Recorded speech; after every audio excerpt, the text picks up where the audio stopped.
allow more players to join in, just make it overall cheaper and more accessible. So Blockchain Cuties is going to be on the Matic system or platform network, whatever you want to call it. Yeah, it's just they're going to be starting off with they're going to be having a pre-sale soon, new cuties and whatever, as they've done with pretty much all the other ones from Neo to Tron and whatever. And Axie Infinity is going to be using Ronin, which is an Ethereum-linked sidechain developed for the game as a solution to the Ethereum network problems. So kind of as I was saying, gas fees, more players, more expensive, slower load times. In other words, Ethereum will always have scalability issues. No, not always. Actually, yes, no. I disagree with that. Before you continue on that, I just want to reconfirm these are both Ethereum-based sidechains. So technically, it's still using the underlying technology of it, but it's a second layer as protocol. The main system goes. Okay, Patrick, it's a second layer protocol right now for literally just people to be able to use the applications sort of like they're already on Ethereum 2.0. That's all I wanted to say about that. So yeah. Yes. Well, that's pretty much all I had for those 3 articles. So if you want to continue on your whatever else we have, and then I'll finish off at the end. Whatever else we have. You guys are fantastic. Well,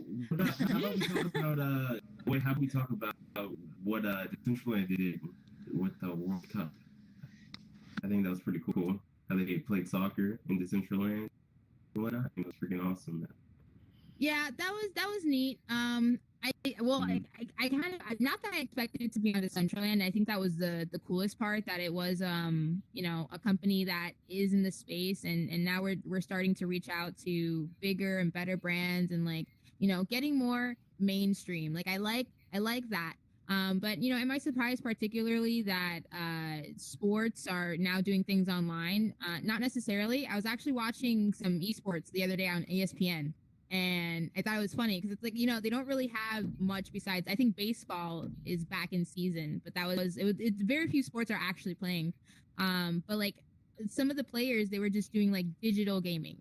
It was like college sports team and actual kids that attended those colleges playing the games. And I was just oh, that's kind of actually really neat. They were playing college football, digitally, from the colleges because they couldn't do it. So I don't know. I see us moving in that direction. I see us just adjusting to some of our world, because that's what it is. We're just in this circumstance. But I mean, ultimately, it brings people into a space. So for the future, when we can go back to those things, we built a community, digitally, so that it continues, down the line, and we can grow. Exactly. So I'm proud of that.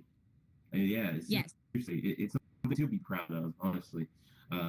Literally, if you think about it, a lot of civilization has been erased from history because of the fact that it wasn't resilient, in its nature of restoring and preserving the entertainment and what actually happened during the times, So I think this is definitely the right step in the right direction, especially for rehabilitating people back into what's going to happen after this whole coronavirus pandemic ends. So yeah, I'm honestly still a bit bullish on VR. I'm still bullish on blockchain as well, long term. So yeah, and live events and virtual reality are only making me even more bullish. So yeah, just great to see what Decentraland's doing. Speaking of Corona, I saw that you sent an article. I actually didn't read it, only because when I clicked on the link you sent, apparently my McAfee antivirus thing started going off and said it was malicious content. I was like, is it really malicious content? Probably not. But I was whatever, next story, and I just read the other ones. But it was about a COVID-19 protocol. What was that? Oh, so what that was actually a product that's being peddled by Europe right now.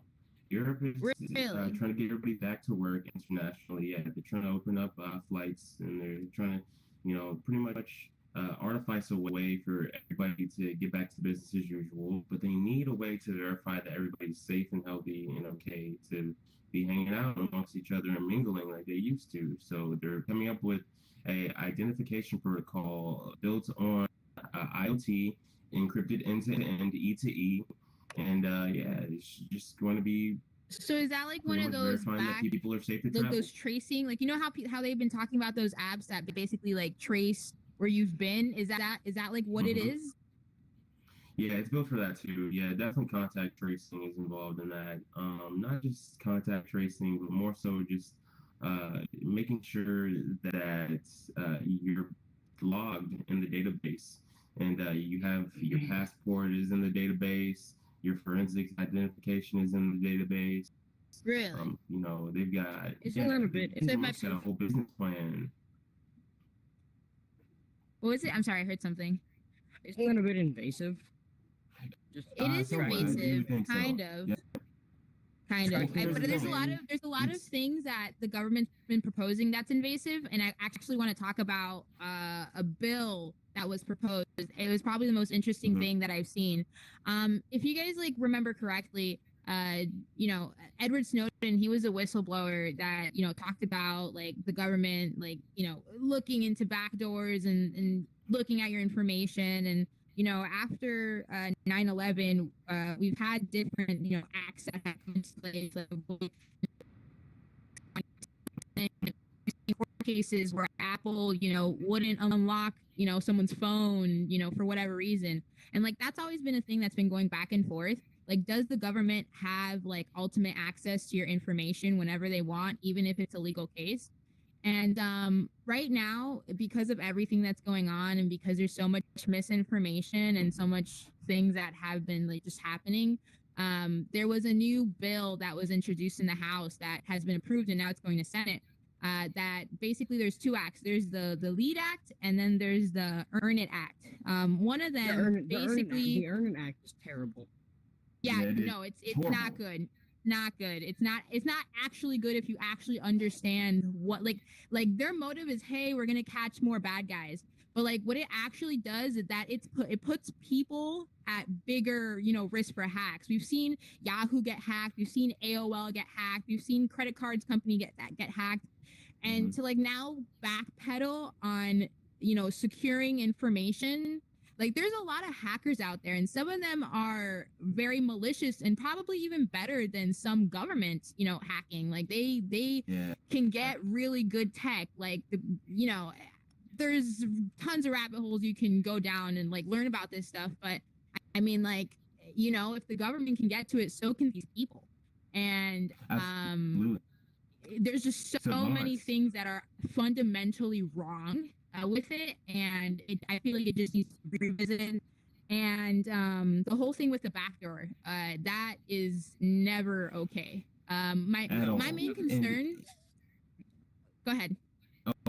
You will, pardon me, but my main concern is personally, I think, is the idea that they're going to be mandating people that run these major corporations such as Apple, Microsoft, Google, right? All these major semiconductor manufacturers as well, to force them to build backdoors for the U.S. government. Like, if they don't build these backdoors, then they will be sanctioned. There will be legal ramifications brought upon the company and their executives. And this is a draconian overreach. This is obviously people taking things a bit too far in the House and the Senate to try to make things way worse, in my opinion. So yeah, that's what gets to me. Beyond the just the American government. So obviously TikTok is sort of an example of what could happen. The Chinese Communist Party forces TikTok to give up information about its users, which is primarily American. You know that for a fact? Yep, facts. Yes, TikTok has said they give up information to the Chinese government. They're a Chinese company. Yeah, it's owned by Tencent. Based out of Shanghai. It's not like speculation. TikTok has said that they give up their information to China regularly. Yeah, they have to. Yep, they have to. Of course, they're agents of that state. They're forced to. Literally. Yep, exactly. They have no say in the matter at all. Right. And they also do that for Fortnite data as well. I'm not for sure if people realize that or not. For what? You cut out. Fortnite data. How is Fortnite Chinese? Yep, Fortnite is owned by Tencent. How is Fortnite No. owned by Tencent? Fortnite is not owned by Tencent. Fortnite's owned by Epic Games. Epic, Which- yeah. And like, yeah, I know it's owned by I heard Jerome Epic say Games. Epic It's on Games, their but I don't see him launcher. talking. Yeah. Jerome, are you there? Yeah, I'm here. No, Can you this hear is me? actually XR in the chat, pretty much out in the, audience here, and he's laying down some like serious facts, but that's not end-to-end encryption at all. Like all that information is being broadcasted over like public networks. So Right. And that's why just recently there's serious talk about, because TikTok has already been banned in India, and there's serious talk about it getting banned in the US as well. I mean, that wouldn't be particularly a bad idea. It really But would. I mean, if I we're think- already heading in that direction, mhm. I don't know. Yeah, I think Well, but Rebuzz.io is the perfect way for people to like get back into that sort of like dialogue and conversation in the format of TikTok, that it actually being TikTok and still it being like gamified, driven by AI, but it, of course, having people like submitting data for rewards instead of just for clout and just to be a fun goof, So it's just my opinion, though.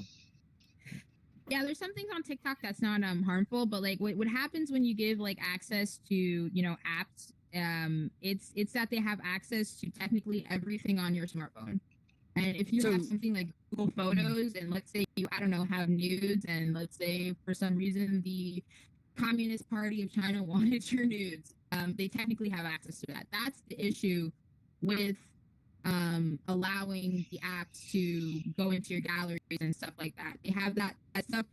They say it doesn't get back up, but they do have the ability to do it. But here we are then hearing, things that they're saying that they're turning over information to the government, like those things make you wonder that what if they're actually storing that information once you do allow that access. There's always that gray area that you won't actually know unless you're one of them.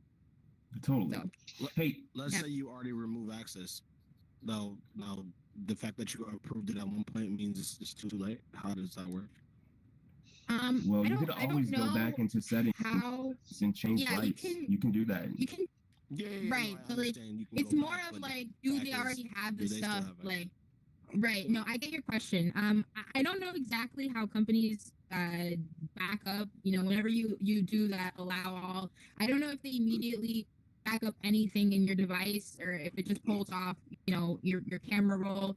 I don't know if they keep that information for the long term. They're not supposed to, quote unquote, right? They're not technically Mhm. supposed to just keep all that stuff. It's just supposed to Yeah, quote be unquote. pulled for the Yeah, purpose of exactly. the task, and then it's supposed to be wiped, supposedly, But who's to Supposedly. say that someone's following that protocol and that compliance? I don't know.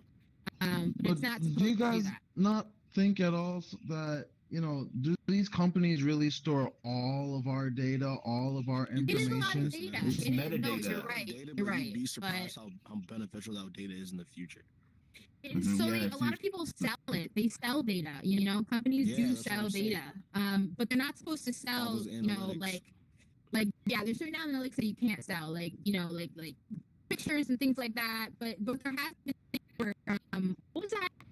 Cambridge Analytica, I think they would go through like people's Facebook pictures and do analyzations based off their Mhm. friends and who they follow. Mhm. So it's not something that doesn't happen. It's something that has happened. Oh, it definitely So like the happened, for sure. possibility is there. But like, it's one of those questions, it's one of those what ifs. Like it can be possible. I don't know. I'm not one of them. Sarah, you're echoing just a little bit. No worries. Well, here's the thing, guys. These companies don't have rights to our data stacks at all. Literally, like our data is our property. We are not supposed to be data slaves for giant mega, corporations. So ultimately, these mega corporations shouldn't have to build back doors just for the government to be able to sleep well at night. And Yeah. for the police to be Right. able to pull my cryptocurrency just because they don't like the fact that I just so happen to rally against, anti-encryption, legislation or Mhm. anything such as, you know what I mean? They don't have the right to take away my sovereignty because of the fact of the matter that governments might want people to be more open than they have been, definitely in the past 2-3 decades. So yeah, just say I feel about that's a good point. I agree with that. And I think the other part of that act was talking about the smartphones that people had that in like technology, like anything that was greater than 1 GB, like they had to have access to it, like tech. And that I also don't have an issue with. A lot of people, like I've heard that they get Apple phones and iPhones is like instead of Androids because they don't get viruses on them as often as you would get one on an Android. And I was like, oh, that's an interesting fact, and it's true because like Apple has a certain like standard when they do encryptions in their iOS. But if now those things have to be reduced, and I have like less encryption and less things physically built on my device, like it's unavoidable, like that's also a problem. Like that's part of the bill that needs to be completely tossed. That's not okay. Because I know it's acceptable to other hackers. I don't see that changing, unfortunately. Sadly, but like, not anytime soon. I don't know. It hasn't that these bills they passed in the House. They're going to the Senate. Ultimately, it's if the states and what have you not accept it. But like as an adult, I feel like I have the pressure to call my congressman or congresswoman and at least plead them not to do this. So I mean, it's the most I can do right now. Yeah, but, like, I mean, it's not something that I want that's to all you happen. really can do. Right, and it's not something that that should. I don't know. But do what you believe in.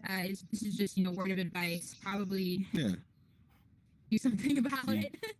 See, this is the thing, Annalise. This is what happens when we get conservative ideologues in the House and they have full control. You know what I mean? Over the floor, I think. Because like they just don't really understand forward-thinking technology and progress for the most part. Like I think that they really understood that this is going to send shockwaves and rippling effects through the international markets and the banking sector as well. I'm talking about the LAED Act, which is literally like 5 times worse than SOPA, like 5 times worse than PIPA. Like literally, it's pretty much going to break transactions over the internet eventually at one point. I'm pretty sure. So like zero transactions at all, like purchases. No, I mean like literally, there's going to be a lot of fraud. Like there's going to be tons of hacks and loads of fraud because end-to-end encryption is going to be pretty much abolished, eradicated at that point. Like basically, what the act is saying is that if the government can't hack it, then it's not legal. So, I mean, if people who work for the government can hack it, it makes me think that, that's exactly what it says. So here's the thing. It's like, this it's one hasn't of gone into law yet. That it looks like a sheet, but it's actually this is all discussion, and this is all in the process. Exactly. Yeah, it's going to the Senate as of next week. It's going to the Senate. It passed in the House. Read up on it, guys. It's called Earn It and this is literally, guys, like my second hour on this application. No, awesome. I love Altspace. Altspace is a really cool place to come and learn and mingle. So welcome. Thanks for coming through. Yep.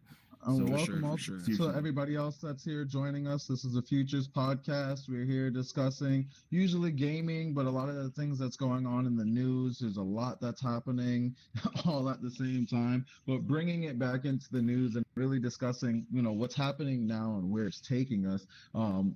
There's going to possibly be a price increase for video games when it comes to consoles and the next gen cycle. How do you guys feel about $70 video games?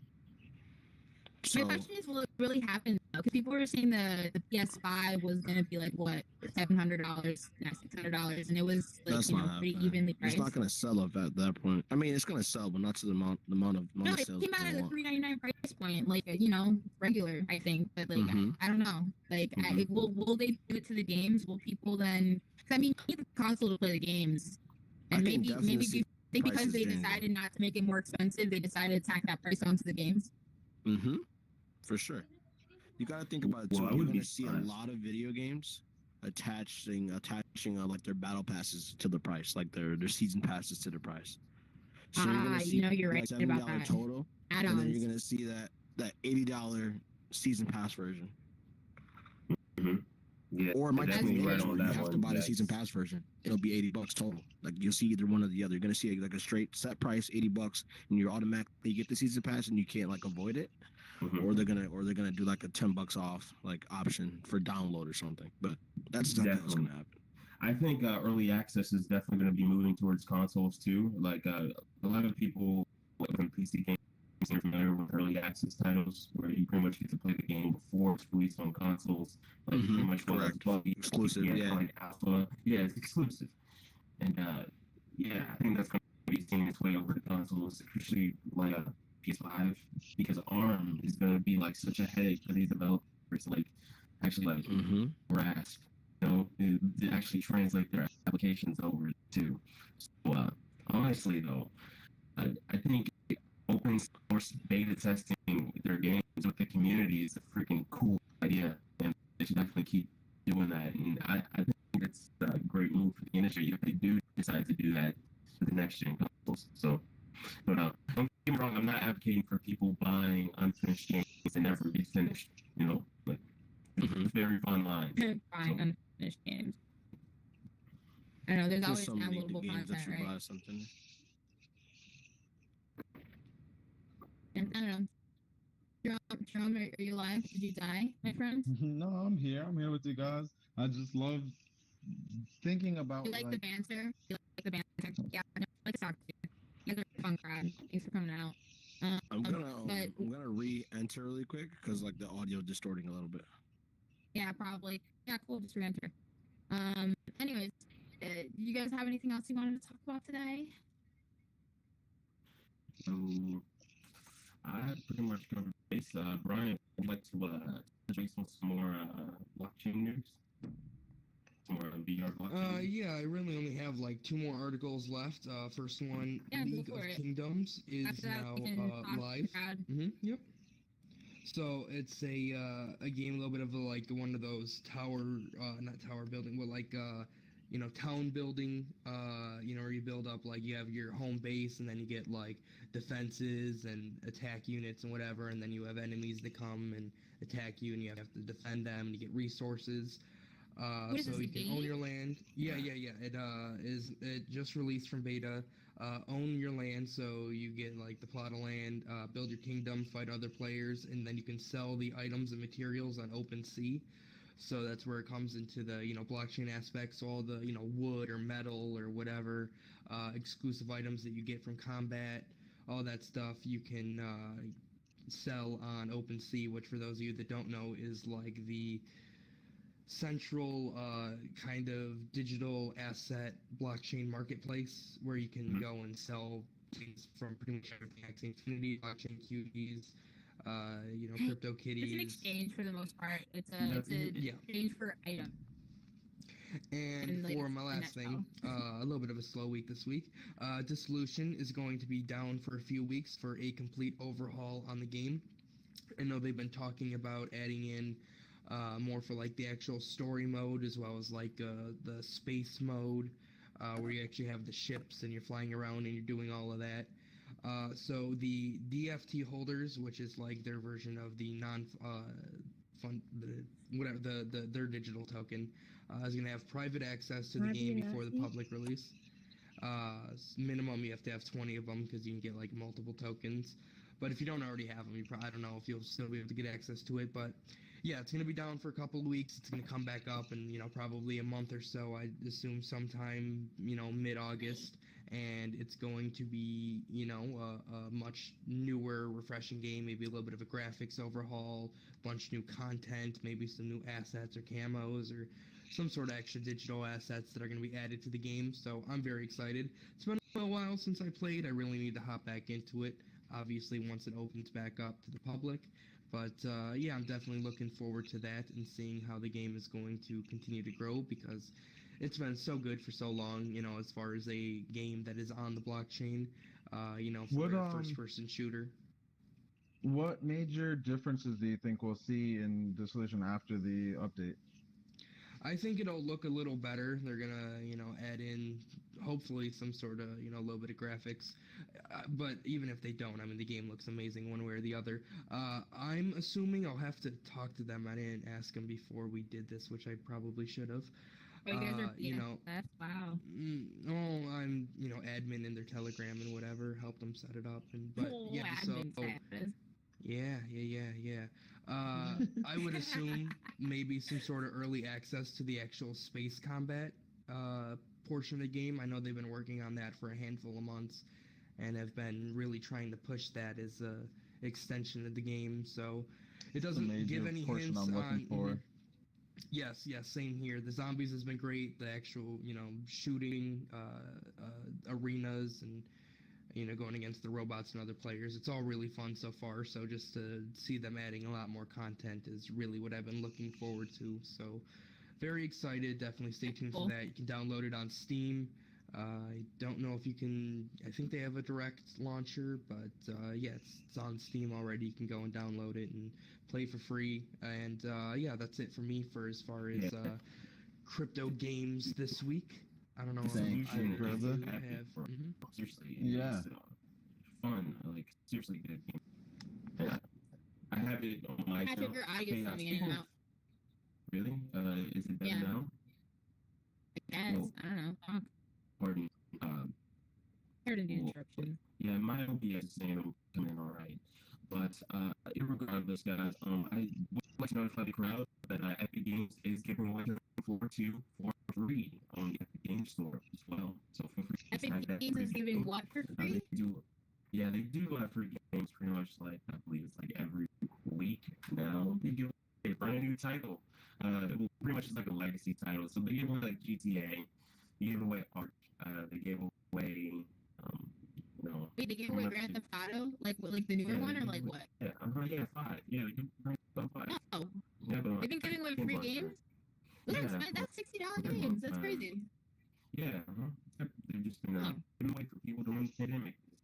Social distancing, just cool. Just some really good entertainment. Wait, they're giving away games so people stay at home for social distancing. Is that what you said? I honestly think that's what the campaign is, but it's also to compete with Steam and all these other game marketplaces like Origin. Like their semi-annual sales and stuff like that. Like I seen that they had a lot of sales like recently. Yeah, I guess this is the time of year. Usually in July they have a lot of like good semi-annual sales, and I guess because like people have been staying at home and like they've been getting a lot of money. Like they've been like gaming industries, food industry, hospitality. Those are the industries that have been booming. Like those are the industries that like actual jobs have been created, even though we've had less jobs because a lot of people can't work and small businesses have been shutting down. But those industries are actually up because there's nothing else you can do. But does suck for those small businesses though, guys. Remember to support your small and local businesses as well as your crypto business. There's a lot that's going on in the world. You guys got to hear about different subjects related to crypto, to gaming, to the world. Just bringing it back to gaming, and with my last couple of stories that I wanted to bring up, just talking about how Google just released a new update on Google Stadia, releasing a new feature called State Share. So I'm sure some of you guys have used emulators in the past where you could be able to save your state in the game, everything saved exactly to the point where you're at. With State Share, you could then share that link basically of that save point with your friends, so your friends can give it a try if they have the game. What are you guys thinking about being able to share your save points to other people? No, it's actually really cool. Like if you get stuck on a game and you're like, I can't do this, you send the link to your friend and they can save. That's so cool. Yes. That's like a life hack right there. Literally, Skyrim saves are fun because like you can just like pretty much give them to anybody around the globe with that biotechnology. So like, yeah, man, like it's totally cool. I'm surprised that this is the thing. This is actually being like developed as a product.